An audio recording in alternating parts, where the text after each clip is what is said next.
Welcome to this explainer. Lately, I've been looking at artificial intelligence through a totally different lens. We really shouldn't just be thinking about AI as, a neat software tool or a handy chatbot anymore. We actually need to look at it as foundational national infrastructure. Think about it like the power grid, or telecommunications, or the water supply. AI is rapidly becoming this massive underlying system that societies literally cannot function without. So that brings up a pretty huge question. Who really controls the AI that you rely on? When you think about the systems processing highly sensitive healthcare records or financial networks or even classified government data, where does that information actually live? Who built the model? And who exactly manufactured the chip it's running on? Okay, let's dive into this and unpack this massive global issue. We're going to break it down into 4 logical chapters today. First, defining AI sovereignty. Second, why nations want control. Third, the systems engineering challenge. And finally, the layered sovereignty strategy. All right, let's kick things off with Chapter 1, Defining AI Sovereignty. We need to make sure we have a really solid baseline understanding of what's actually at stake here. At its core, AI sovereignty is a simple but incredibly powerful idea. It's the concept that a country, or even an organization or community, should have control over the AI systems it depends on. It's about not being entirely reliant on foreign governments or foreign tech companies or external infrastructure. Basically, this is fundamentally about securing independence for our most critical technologies. To really wrap our heads around this, it helps to break it down into 4 distinct dimensions. First up is data sovereignty. This means keeping sensitive info, like government records, strictly under local control and subject to local laws. Second is model sovereignty, meaning the actual capability to build, train, fine-tune, and run AI models independently, rather than just plugging into external APIs. Third is infrastructure sovereignty, literally controlling the physical compute resources like domestic data centers and the chips themselves. And fourth, regulatory sovereignty, which is creating and enforcing local AI rules, kind of like what the European Union is doing with the EU AI Act.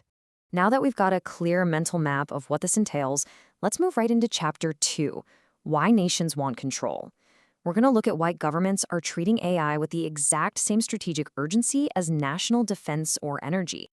The geopolitical stakes here are absolutely massive, and this perfectly illustrates the tension. On one hand, governments are looking at the terrifying risks of foreign dependence, things like huge vulnerabilities to supply chain shocks, very real national security threats, and potential economic loss. But when you contrast that against the immense benefits of local control, well, the motivation becomes crystal clear.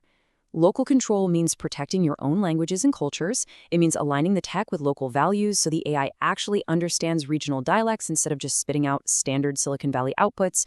Plus, it fosters entirely new domestic industries and drastically reduces geopolitical dependence.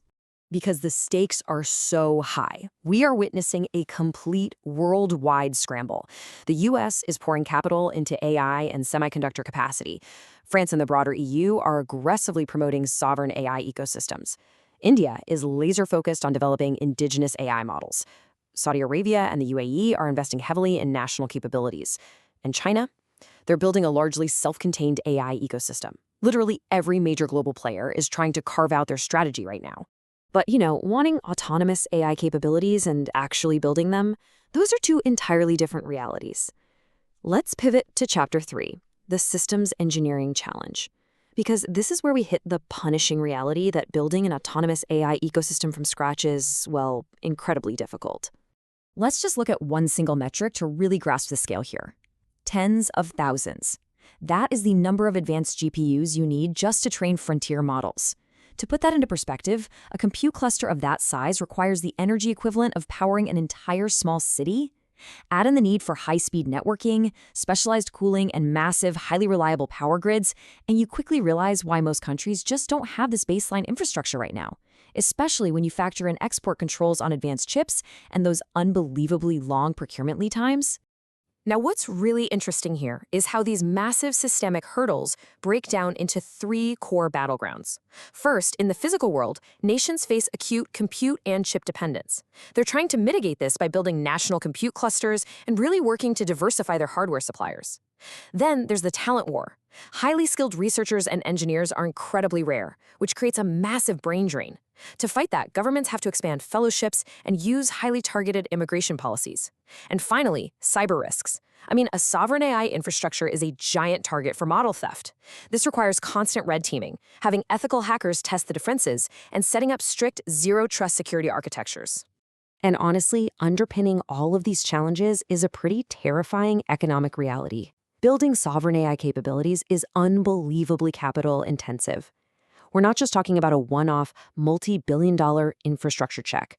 Because AI evolves so unbelievably fast, countries are fighting rapid hardware obsolescence. That state-of-the-art, hyper-expensive data center you build today, it might be totally obsolete in just a few years. It's an ongoing economic sinkhole. And hey, even if a nation had unlimited money and all the hardware in the world, they'd still face these intangible hurdles. Data availability is a huge roadblock. Sensitive data gets trapped in silos or restricted by privacy laws, so engineers have to rely on workarounds like generating synthetic data. Then there's software dependence and the serious danger of vendor lock-in. You've got international interoperability snags driven by trade restrictions, and of course, we absolutely cannot ignore environmental sustainability. The sheer energy and water demand required to just cool and power these massive facilities is staggering. So, how do nations actually survive this gauntlet of costs, hardware shortages, and geopolitical friction? Well, this brings us to our final chapter, the layered sovereignty strategy. This is the pragmatic, strategic compromise that most countries are actually adopting in the real world. Take a listen to this quote directly from our source material. Attempting full-stack sovereignty across every layer is often unrealistic, especially for smaller economies. I absolutely love this point because it completely shatters the myth of absolute independence. Trying to duplicate the entire global supply chain within your own borders, it's practically impossible. Instead, success is all about strategic focus. Let's look at how this builds into a layered blueprint. Instead of trying to do everything, nations focus on what is absolutely critical. For data, it means keeping sensitive info under domestic legal control. For models, it's making sure you can adapt, audit, and deploy them independently. Infrastructure is about ensuring access to trusted compute for critical workloads like defense or healthcare. Talent is about maintaining a sustainable pipeline of AI experts. Governance is setting and enforcing your own national rules. But look at that very bottom layer, international. You don't isolate, you actively diversify suppliers and collaborate where it's beneficial. It's about strategic integration.